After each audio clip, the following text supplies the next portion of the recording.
ਤੁਸੀਂ ਵੀ ਉਸੇ ਸਿਸਟਮ ਦਾ ਪਾਰਟ ਬਣ ਗਏ ਹੋ। ਮੁਸ਼ਕਲ ਨਹੀਂ ਹੈ ਕਿਉਂਕਿ ਉਹੀ ਸਵਾਲ ਹੁਣ ਜੋ ਮੈਂ ਤੁਹਾਡੇ ਤੋਂ ਸਵਾਲ ਕਰ ਰਹੀ ਹਾਂ ਉਹੀ ਸਵਾਲ ਤੁਹਾਨੂੰ ਪਿੰਡਾਂ ਵਿੱਚ ਜਾ ਕੇ ਹੋਣਗੇ, ਤੁਹਾਨੂੰ ਉਹਨਾਂ ਨੂੰ ਜਵਾਬ ਦੇਣਾ ਪਏਗਾ। ਤੁਸੀਂ ਜਿਸ ਪਾਰਟੀ ਨਾਲ ਜੁੜੇ ਹੋ, ਤੁਸੀਂ ਕਿਸੇ ਪੋਲੀਟੀਕਲ ਪਾਰਟੀ ਨਾਲ ਹੋ ਤੇ ਉਸੇ ਸਵਾਲ ਹੋਣਗੇ, ਉਹਨਾਂ ਨੇ ਮੁੱਦੇ ਹੱਲ ਨਹੀਂ ਕੀਤੇ, ਤੁਹਾਨੂੰ ਜਵਾਬ ਦੇਣੇ ਪੈਣਗੇ। ਤੁਸੀਂ ਕਿਸ ਤਰ੍ਹਾਂ ਜਸਟੀਫਾਈ ਕਰ ਪਾਓਗੇ? ਦੇਖੋ ਜੀ, ਪਾਰਟੀ ਜੁਆਇਨ ਕਰਨ ਦਾ ਮਤਲਬ ਇਹ ਨਹੀਂ ਹੈਗਾ ਵੀ ਆਪਾਂ ਕੋਈ ਕਿਸੇ ਗਲਤ ਕੰਮ ਦਾ ਹਿੱਸਾ ਬਣੀਏ, ਠੀਕ ਹੈ। ਮੈਂ ਆਪਣੀ ਗਰੰਟੀ ਲੈ ਸਕਦਾ, ਠੀਕ ਹੈ, ਨਾ ਮੈਂ ਕਿਸੇ ਦੀ ਝੂਠੀ ਗਰੰਟੀ ਚੱਕੀ, ਨਾ ਮੈਂ ਕਿਸੇ ਦੀ ਗਰੰਟੀ ਚੱਕਾ, ਹੈ ਨਾ। ਜੇ ਕਿਤੇ ਕੱਲ੍ਹ ਨੂੰ ਮੈਂ ਗਲਤ ਹੋ, ਮੇਰੇ ਹੱਥੋਂ ਕੋਈ ਗਲਤ ਕੰਮ ਹੋਊ, ਜੇ ਮੈਂ ਉੱਥੇ ਗਲਤ ਹੋਊਗਾ ਤਾਂ ਮੈਂ ਸਜ਼ਾ ਭੁਗਤੂ ਉਸ ਚੀਜ਼ ਦੀ, ਠੀਕ ਹੈ। ਜਿਹੜੀ ਗੱਲ ਰਹੀ ਕੁਐਸਚਨਸ ਦੀ, ਕੁਐਸਚਨ ਪੁੱਛਣਾ ਸਾਰਿਆਂ ਦਾ ਹੱਕ ਆ। ਤੁਸੀਂ ਮੈਥੋਂ ਕੁਐਸਚਨ ਪੁੱਛ ਰਹੇ ਹੋ, ਮੈਂ ਕਹਿ ਰਿਹਾ ਜਿੱਥੇ ਗਲਤ ਆ ਉਹ ਗੱਲ ਮੈਂ ਤੁਹਾਨੂੰ ਕਹਿਤਾ, ਤੁਸੀਂ ਕਹਿੰਦੇ ਬੇਅਦਬੀ।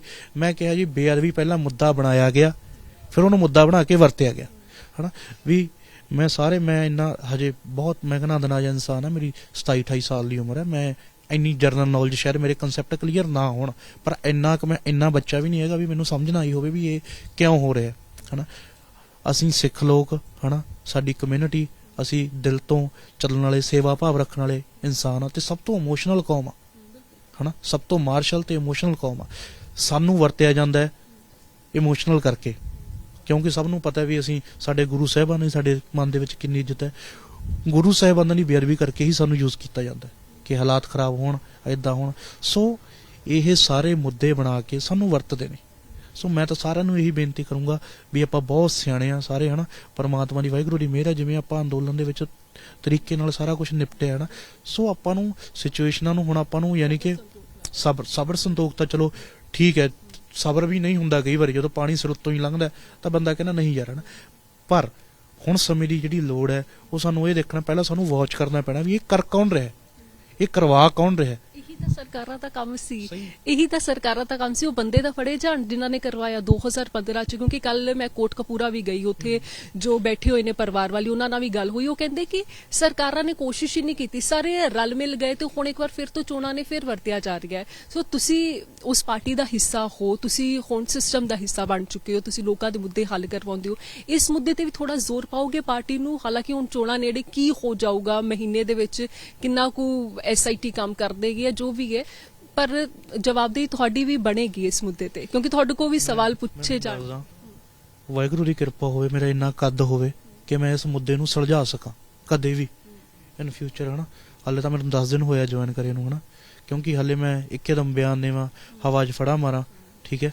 ਕਈ ਲੋਕ ਜੁਆਇਨ ਕਰਦੇ ਨੇ ਤੇ ਦੂਜੇ ਦਿਨ ਕਹਿੰਦੇ ਆ ਐਂ ਕਰ ਦਿਆਂਗੇ ਅਸੀਂ, ਹੈ ਨਾ। ਨਹੀਂ ਹੁੰਦਾ, ਕਦੇ ਵੀ ਨਹੀਂ ਹੁੰਦਾ। ਮੈਂ ਹੁਣ ਕੋਈ ਬਿਆਨਬਾਜ਼ੀ ਕਰੀ ਜਾਂ ਮੈਂ ਵੀ ਬੇਫਾਲਤੂ ਜੀ, ਉਹਦਾ ਕੋਈ ਦਮ ਨਹੀਂ ਹੈਗਾ। ਤੁਹਾਡੇ ਕੋਲ ਮੈਂ ਇੱਥੇ ਇੰਟਰਵਿਊ 'ਚ ਗੱਲਾਂ ਕਰਦੀਆਂ ਬਹੁਤ ਸੌਖੀਆਂ ਨੇ। ਤੁਹਾਨੂੰ ਮੈਂ ਦੱਸਿਆ ਨਾ ਵੀ ਜਦੋਂ ਆਪਾਂ ਸਿਸਟਮ 'ਚ ਪੈਂਦੇ ਹਾਂ, ਇੱਕ ਗ੍ਰਾਂਟ ਲਿਆਉਣ ਲਈ ਕਿੰਨਾ ਮੱਥਾ ਮਾਰਨਾ ਪੈਂਦਾ, ਉਹ ਪਤਾ ਹੈ ਸਾਰਿਆਂ ਨੂੰ, ਹੈ ਨਾ। ਸੋ ਇਹ ਕਰੂਸ਼ੀਅਲ ਮੁੱਦੇ ਨੇ, ਪਰ ਮੈਂ ਯਾਨੀ ਕਿ ਇਸ ਚੀਜ਼ ਲਈ ਮੈਂ ਕਹਿਣਾ ਵੀ ਅਸੀਂ ਸਾਰੇ ਸਿਆਣੇ ਹੋਈਏ, ਹੈ ਨਾ। ਮੇਰੇ ਲੋਕ ਜਿੰਨੇ ਵੀ ਮੇਰੇ ਬਜ਼ੁਰਗ ਨੇ, ਹੈ ਨਾ, ਜਿਹੜੇ ਜਿਨ੍ਹਾਂ ਦੇ ਘਰੋਂ ਤੁਰ ਜਾਂਦੇ ਨੇ ਬੰਦੇ ਨਾ, ਉਹਨਾਂ ਨੂੰ ਪਤਾ ਹੁੰਦਾ ਵੀ ਇਸ ਚੀਜ਼ ਦਾ ਨਾ ਲੋਕਾਂ ਲਈ।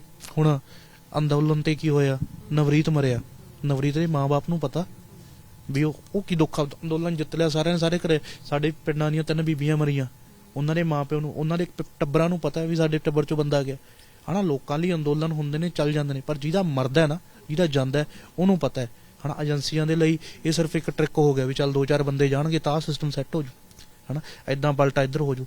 ਪਰ ਜਿਨ੍ਹਾਂ ਦੇ ਘਰ ਦਾ ਜਾਂਦਾ ਉਹਨੂੰ ਪਤਾ ਹੈ ਵੀ ਮੈਂ ਇਹੀ ਗੱਲ ਕਹਿਣਾ ਵੀ ਆਪਾਂ ਸਿਆਣੇ ਹੋਈਏ, ਆਪਾਂ ਲੋਕਾਂ ਵਾਲੀਆਂ ਵਰਤੇ ਨਾ ਜਾਈਏ, ਵੀ ਆਪਣਾ ਦਿਮਾਗ ਘੱਟੋ ਘੱਟ ਆਪਾਂ, ਹੈ ਨਾ, ਵੀ 2 ਵਾਰੀ ਸੋਚਿਆ ਕਰੀਏ ਵੀ ਇਹ ਕਾਹਦੇ ਵਾਸਤੇ ਹੈ, ਕਿਉਂ ਹੋ ਰਿਹਾ ਹੈ। ਕਦੇ ਯਾਰ ਹਰਿਮੰਦਰ ਸਾਹਿਬ ਸਾਡਾ ਪਾਵਨ ਪਵਿੱਤਰ, ਮੈਂ ਕਹਿੰਦਾ ਵੀ ਇੱਕ ਧਾਰਮਿਕ ਸਥਾਨ ਹੈ, ਕਦੇ ਇਹੋ ਜਿਹੀ ਗੱਲ ਸੁਣੀ ਤੁਸੀਂ ਵੀ ਕੋਈ ਬੰਦਾ ਛਾਲ ਮਾਰ ਕੇ ਐ ਲੰਘ ਜੂ, ਹੈ ਨਾ। ਹਾਂ, ਸਭ ਲੋਕਾਂ ਨੇ ਲਾਈਵ ਦੇਖੀ, ਕੋਈ ਹਿੰਦੂ ਹੋਵੇ, ਕੋਈ ਕਿਸੇ ਡੇਰੇ ਨਾਲ ਸੰਬੰਧਿਤ ਹੋਵੇ, ਕੋਈ ਕਿਸੇ ਹੋਰ ਬੰਦੇ ਨਾਲ, ਕਿਸੇ ਹੋਰ ਧਾਰਮਿਕ ਸੰਸਥਾ ਨਾਲ ਸੰਬੰਧਿਤ ਹੋਵੇ, ਕਦੇ ਕੋਈ ਇਹ ਬੰਦਾ ਨਹੀਂ ਸੋਚਦਾ। ਹਰਿਮੰਦਰ ਸਾਹਿਬ ਦਾ ਜਦੋਂ ਬੰਦਾ ਕੋਈ ਨਾਮ ਵੀ ਸੁਣਦਾ ਨਾ ਤਾਂ ਸੀਸ ਝੁਕਾ ਲੈਂਦਾ, ਚਾਹੇ ਕਿਸੇ ਵੀ ਧਰਮ ਦਾ ਹੋਵੇ, ਚਾਹੇ ਮੁਸਲਮਾਨ ਹੋਵੇ, ਹਿੰਦੂ ਹੋਵੇ। ਜੋ ਇਹ ਟ੍ਰਿਕ ਖੇਡਦੇ ਨੇ ਵੀ ਫਲਾਣੇ ਡੇਰੇ ਨੇ ਕਰਤਾ, ਫਲਾਣੇ, ਹੋ ਸਕਦਾ ਕਿਸੇ ਨੇ ਕਰਿਆ ਹੋਵੇ, ਕਿਸੇ ਦੀ ਗਲਤੀ ਹੋਵੇ, ਪਰ ਛੇਤੀ ਜਿਹੜਾ ਬੰਦੇ ਦੇ ਵਿੱਚ ਕਿਤੇ ਨਾ ਕਿਤੇ ਜਜ਼ਬਾਤ ਜਾਗਦੇ ਨੇ, ਜਿਹਨੂੰ ਪਤਾ ਵੀ ਇੱਕ ਧਾਰਮਿਕ ਸਥਾਨ ਦੀ, ਖਾਸ ਕਰਕੇ ਹਰਿਮੰਦਰ ਸਾਹਿਬ ਦੀ ਕੀ ਵੈਲਿਊ ਹੈ ਨਾ, ਉਹ ਕਦੇ ਬੰਦਾ ਮਨ ਦੇ ਵਿੱਚ ਵਿਚਾਰ ਵੀ ਨਹੀਂ ਲਿਆ ਸਕਦਾ ਵੀ ਮੈਂ ਬੇਅਦਬੀ ਕਰਾਂ। ਸੋ ਇਹ ਸੋਚੀਆਂ ਸਮਝੀਆਂ ਸਾਜ਼ਿਸ਼ਾਂ ਨੇ, ਹੈ ਨਾ। ਕੋਈ ਬੇਅਦਬੀ ਕਰਕੇ ਕਿਸੇ ਨੂੰ ਕੀ ਮਿਲ ਜੂ। ਸੋ ਇਹ ਸਾਨੂੰ ਪਲੇ ਆਊਟ ਕਰਨ ਦੇ ਤਰੀਕੇ ਨੇ। ਇਹ ਏਜੰਸੀਜ਼, ਮੈਨੂੰ ਨਹੀਂ ਪਤਾ ਹੁਣ ਇਹਦੇ ਪਿੱਛੇ ਕਿਹਦਾ ਹੱਥ ਹੈ, ਕਿਉਂ ਕਰ ਰਿਹਾ, ਪਰ ਜੋ ਵੀ ਇਹ ਹੋ ਰਿਹਾ ਬਹੁਤ ਹੀ ਮਾੜਾ ਤੇ ਸਾਨੂੰ ਵਰਤਣ ਲਈ ਹੋ ਰਿਹਾ, ਭੜਕਾਉਣ ਲਈ, ਲੜਾਉਣ ਲਈ, ਕੁਛ ਨਾ ਕੁਛ ਰਾਸ਼ਟਰਪਤੀ ਰਾਜ ਦੀ ਸਕੀਮ ਜਾਂ ਕੁਛ ਇਦਾਂ ਦਾ ਕੁਛ ਮੈਨੂੰ ਇਹ ਲੱਗਦਾ ਵੀ ਇਹ ਸਾਰਾ ਕੁਝ ਬਣਾਉਣਾ ਪੰਜਾਬ ਦੇ ਹਾਲਾਤ ਖਰਾਬ ਕਰਨ ਖਾਤਰ ਇਹ ਦੁਬਾਰੇ ਚੀਜ਼ਾਂ ਕਰਨ ਲੱਗੇ ਹੋਏ ਨੇ।